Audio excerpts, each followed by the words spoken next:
Pinoy Kwento, Tagalog Horror Stories. Hi Pinoy Kwento. Gusto kong ibahagi ang isang karanasang hindi ko malilimutan noong Valentine's date namin ni Mark. Hanggang ngayon, bumabalik pa rin sa alaala ko ang kakaibang pangyayaring iyon na nag-iwan ng takot at kilabot sa aking puso. Niyaya ako ni Mark na mag-dinner sa isang bagong bukas na restaurant sa Makati.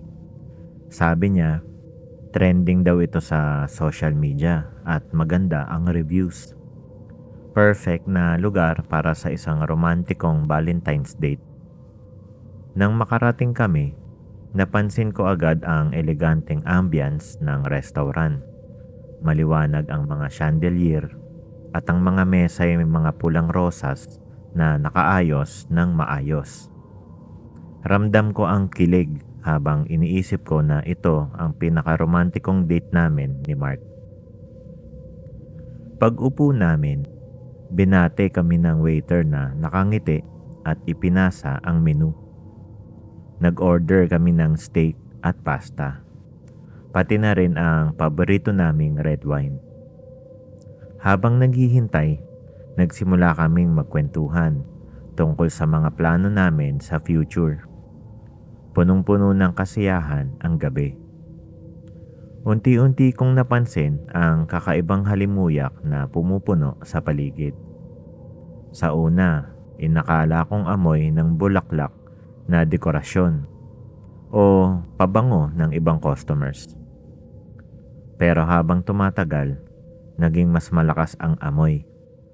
Malamig at nakakapangilabot, parang pabango ng isang matandang babae. "Amoy mo yun, babe?" Tanong ko kay Mark. Suminghot siya at umiling. "Wala naman akong naaamoy, baka nasa isip mo lang." Ngumiti ako at sinubukang ipagkibit-balikat ang nararamdaman ko. Pero habang nagkwekwentuhan kami, hindi ko mapigilan ang pakiramdam na may nakamasid sa amin. Parang may malamig na hangin na dumaan sa likod ko. Tumayo ang balahibo ko sa batok. Nilingon ko ang paligid at doon ko nakita ang isang babae na nakaupo sa sulok ng restaurant. Suot niya ang isang lumang damit na kulay puti na parang damit noong panahon pa ng mga Kastila. Mahaba ang buhok niya, kulot at natatakpan ang kalahati ng mukha niya. Nakayuko siya, pero kitang-kita ang lungkot sa kanyang mga mata. "Babe, tignan mo yung babaeng yon," sabi ko kay Mark sabay turo sa sulok. "Anong babae?" Tanong niya habang lumingon sa direksyon na tinuturo ko. "Wala namang tao dyan." Napalunok ako at napaatras ng kaunti. "Nandyan siya kanina, sa sulok. Nakaupo, nakaputing damit." Ngumiti si Mark. "Baka napagod ka lang sa trabaho." "Babe, relax ka lang. Enjoy natin tong date." Sinubukan kong ngumiti at bumalik sa usapan namin. Pero hindi mawala sa isip ko ang imahe ng babae. Minsan, sa gilid ng mata ko, nakikita ko siyang nakatingin sa amin. Tuwing lilingon ako, bigla siyang nawawala. Dumating ang pagkain at nagsimula kaming kumain. Masarap ang steak at pasta.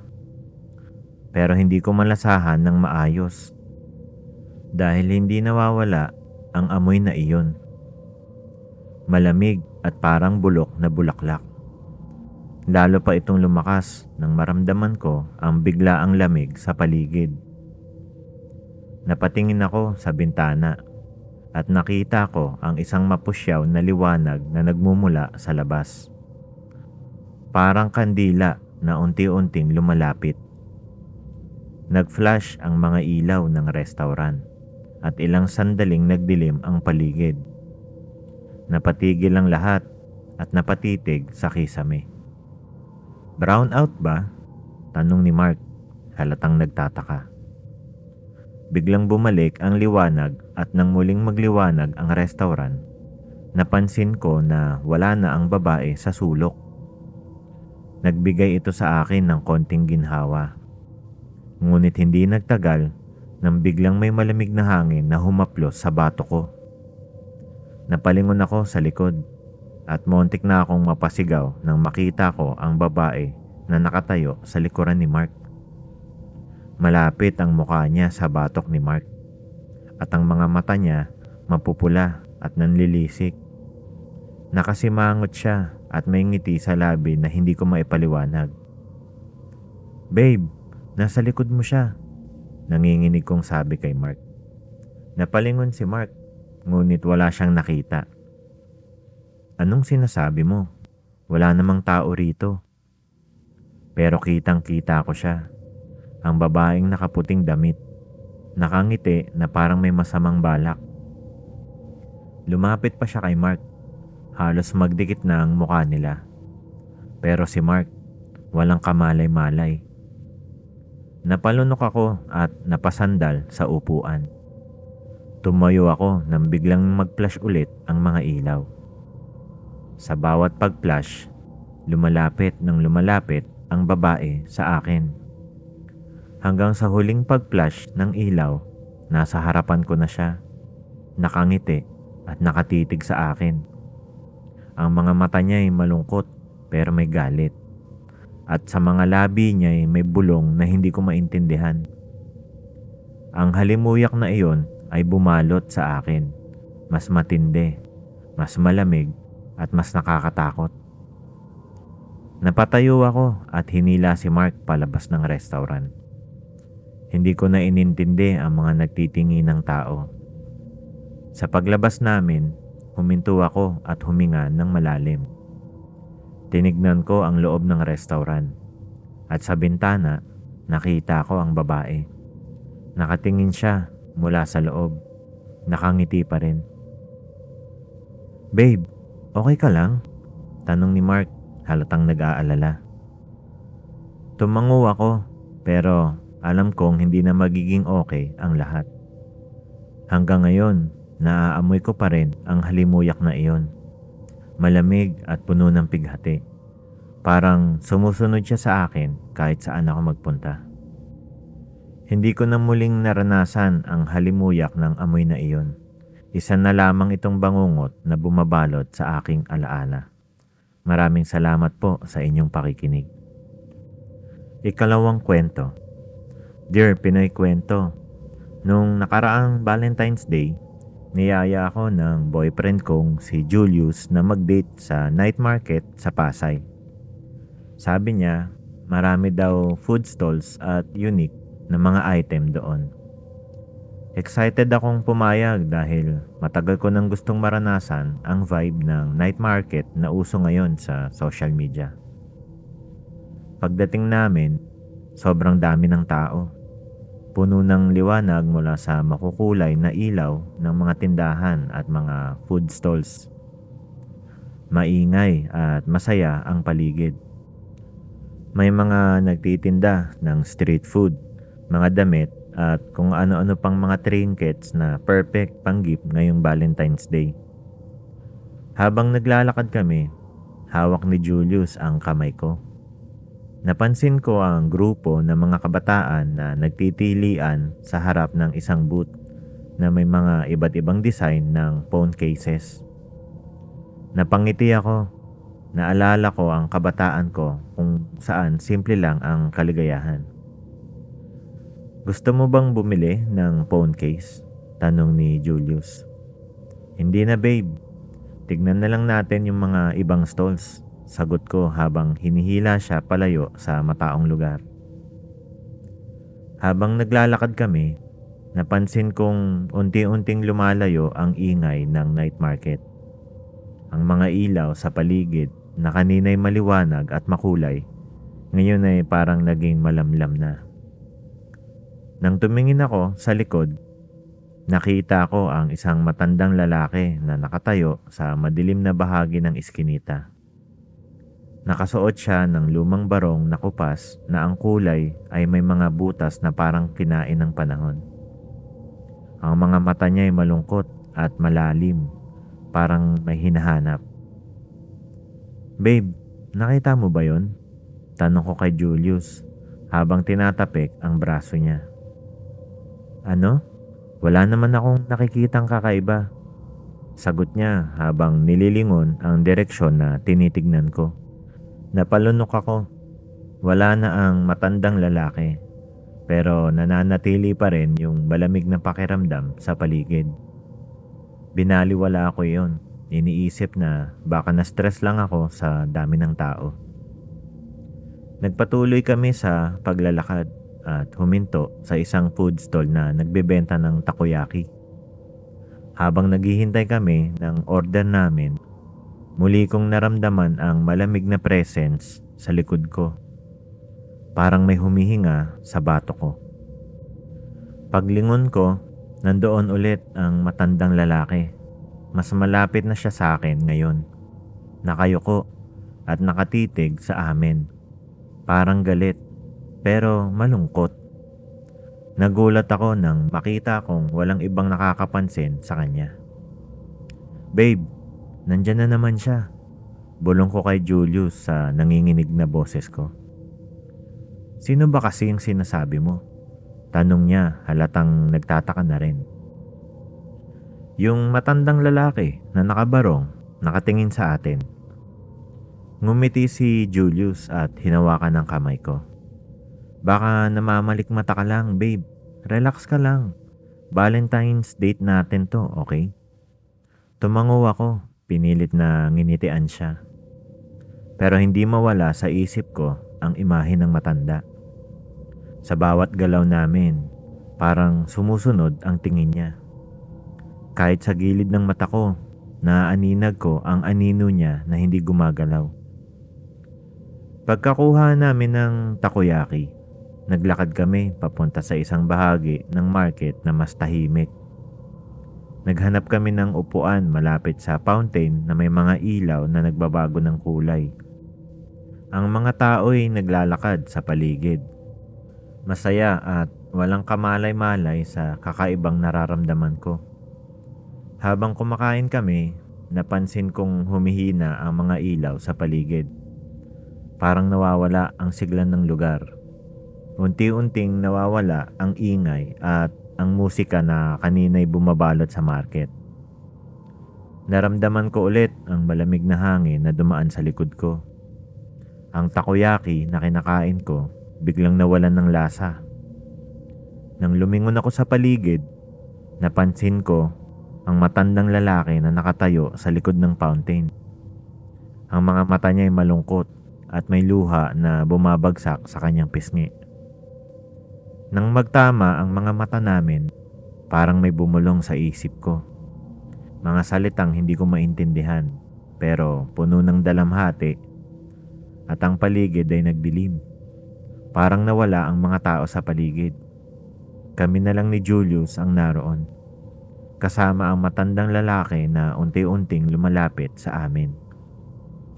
Niyugyug ako ni Julius. Babe, ano bang nangyayari sa'yo? Kanina ka pa tulala ah. Hindi mo ba siya nakikita? Nandoon siya papalapit sa atin. Sagot ko. Nanginginig at halos mamilog ang mga mata ko sa takot. Luminga si Julius, pero wala siyang nakita. Hinila niya ako patayo. Tara na babe, umalis na tayo dito. Tumayo kami at naglakad palayo. Ngunit kahit saan kami magpunta, parang sumusunod ang malamig na presence. Sa bawat kanto ng market, nakikita ko ang anino ng matandang lalaki. Ang malungkot niyang mga mata ay hindi umaalis sa akin. Nang marating namin ang exit ng market, biglang naglaho ang malamig na pakiramdam. Ang mga ilaw ay bumalik sa dati nitong ningning at ang ingay ng tao ay muling nagbalik. Huminto kami sa harap ng isang tindahan at huminga ng malalim. Babe, okay ka na ba? Tanong ni Julius, halatang nag-aalala. Tumango ako, pero sa gilid ng mata ko, nakita ko ulit ang matandang lalaki. Nakatingin siya sa akin mula sa malayo. Sa gitna ng mga naglalakihang tao, parang nangungusap ang mga mata niya, puno ng kalungkutan at bighati. Pagkurap ko, nawala siya. Pero ang malamig na pakiramdam ay nanatili.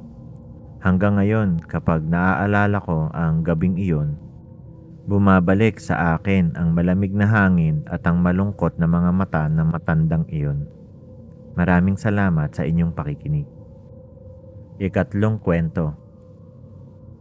Dear Pinoy Kwento, naaalala ko pa ang gabing iyon na akala ko'y magiging isa sa pinaka-memorable na Valentine's date sa buhay ko.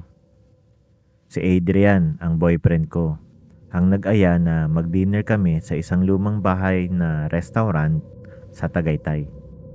Sabi niya, perfect daw ang lugar. Romantic, vintage, at may overlooking view ng Taal Lake.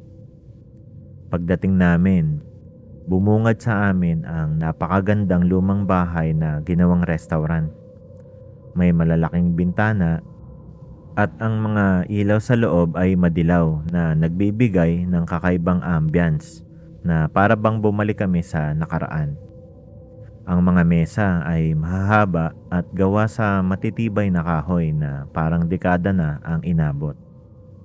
Sa mga dingding may mga lumang litrato na nakasabit, mga itim at puti na kuha sa mga taong nakasuot ng damit mula sa panahon ng Kastila. Wow, ang ganda dito babe, parang nasa pelikula tayo. Bulong ko kay Adrian habang hawak niya ang kamay ko na papasok sa loob. Ngumiti siya at hinalikan ang noo ko. Siyempre, gusto ko special ang Valentine's date natin. Habang naghihintay kami ng order, pinagmasdan ko ang paligid. May mga lumang chandelier na nakasabit sa kisame na gawa sa kahoy. Ang mga kortina ay makapal at kulay ginto. Alikabok na lamang ang kulang para maging eksena sa horror movie. Pero kahit ganoon, ang ambience ay romantiko pa rin. Nang ihain ang pagkain, lalo kaming napabilib sa lugar. Ang pagkain ay mukhang masarap at ang mga plato ay mukhang antigong porselana. Nagsimula kaming mag-usap at magtawanan habang tinatamasa ang gabi. Ngunit habang tumatagal, nag-iba ang pakiramdam ko. Pakiramdam ko'y may mga matang nakatingin sa akin. Nagpaikot-ikot ang tingin ko sa paligid pero walang ibang tao maliban sa mga staff na abalang nagsisilbi sa ibang mesa. Nang tumingin ako sa bintana, sa likuran ni Adrian, nakita akong parang may anino ng isang tao na dumaan sa labas. Hindi ko sigurado kung namalikmata lang ako, kaya hindi ko na ito pinansin. Nagpatuloy kami sa pagkain at napansin kong parang bumigat ang hangin sa paligid. Naging malamig kahit na walang aircon o ventilador na malapit sa akin. Nang matapos kaming kumain, niyaya ako ni Adrian na mag-ikot sa bahay. Sabi niya, gusto niyang makita ang second floor kung saan naroon ang lumang balkonahe na may view ng Taal Lake. Sumang-ayon ako kahit na may kung anong kaba sa dibdib ko na hindi ko rin maipaliwanag. Pag-akyat namin sa lumang hagdan na gawa sa kahoy, naramdaman ko ang bahagyang panginginig nito sa bawat hakbang. Nakakaenggan yung pagmasdan ang lumang disenyo ng bahay. May mga ukit ng kahoy at mga pinto ay may malalaking doorknob na gawa sa tanso. Pagdating sa second floor, bumungad sa amin ang isang malawak na sala na may mga antigong upuan na nakahanay sa gilid. Ang mga kortina sa bintana ay makapal na parang hindi na nilabhan ng matagal. Lumapit kami sa balkonahe at pinagmasdan ang ganda ng tanawin. Ang liwanag ng buwan ay bumabagsak sa tubig ng lawa na nagbibigay ng maginhawang kinang. Habang nakatayo kami sa balkonahe, Naramdaman ko ulit ang malamig na hangin na dumaan sa likod ko. Napayakap ako kay Adrian. "Ang lamig, babe." "Hug kita," sabi niya sabay yakap sa akin. Ramdam ko ang init ng katawan niya kaya bahagyang nawala ang kaba ko. Bigla akong narinig ang mahina at malungkot na tawa ng isang babae. Nanggagaling ito sa loob ng bahay. Agad kong binitawan si Adrian at lumingon sa likod namin. Pero walang tao sa sala. "May narinig ka ba?" Tanong ko kay Adrian. Pero ngumiti lang siya. "Wala naman. Baka hangin lang yun." Pero sigurado akong may narinig akong tawa. Isang malungkot at malamig na halakhak na tumatago sa buto ko. Nagsimula na akong kabahan. Pero hindi ko iyon pinahalata kay Adrian. Ayoko namang masira ang date namin dahil lang sa imahinasyon ko. Pagbalik namin sa loob, napansin kong bumigat ang hangin. Mas naging malamlam ang mga ilaw sa sala. At ang mga anino sa sulok ay parang gumagalaw. Inilibot ko ang mata ko sa paligid at doon ko siya nakita. Sa sulok ng sala, nakatayo ang isang babae. Nakasuot siya ng lumang bestida na kulay puti. Parang damit ng mga babae noong panahon ng Kastila. Mahaba ang buhok niya at nakalugay. Natatakpan ng kalahati ng mukha niya. Ang mga mata niya ay puno ng lungkot at galit. Nakatingin ng diretso sa akin. Napaatras ako at natapilok. Montik nang mahulog sa hagdan kung hindi ako nahawakan ni Adrian. "Uy, okay ka lang?" Tanong niya. Nag-aalala ang muka. "Ha? Oo, nadulas lang ako, babe." Pagsisinungaling ko. Pero hindi ko maalis ang tingin ko sa sulok kung saan nakatayo ang babae. Nang lingunin ko muli, wala na siya. "Adrian, umalis na tayo," pakiusap ko. Nanginginig na ang kamay ko. "Ano bang nangyayari sa'yo? Kanina ka pa kinakabahan na?" Tanong niya. "May nakita akong babae. Nakasuot siya ng lumang bestida. Tapos nakatingin siya sa atin." Natawa si Adrian. "Babe, baka nag-i-imagine ka lang. Halika na, baba na tayo."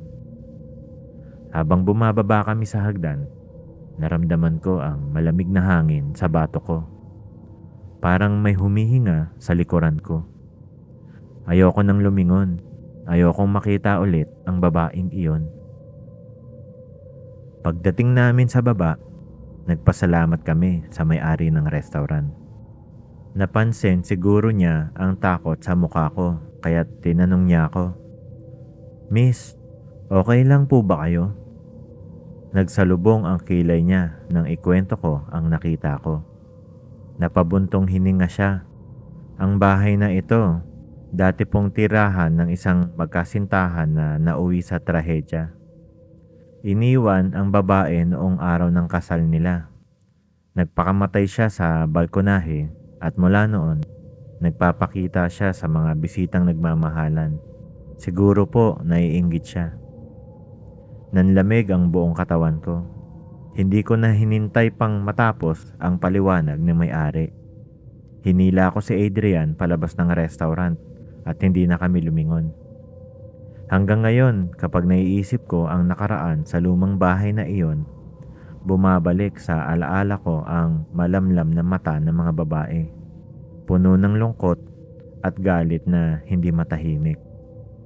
Maraming salamat po sa inyong pakikinig. Wakas.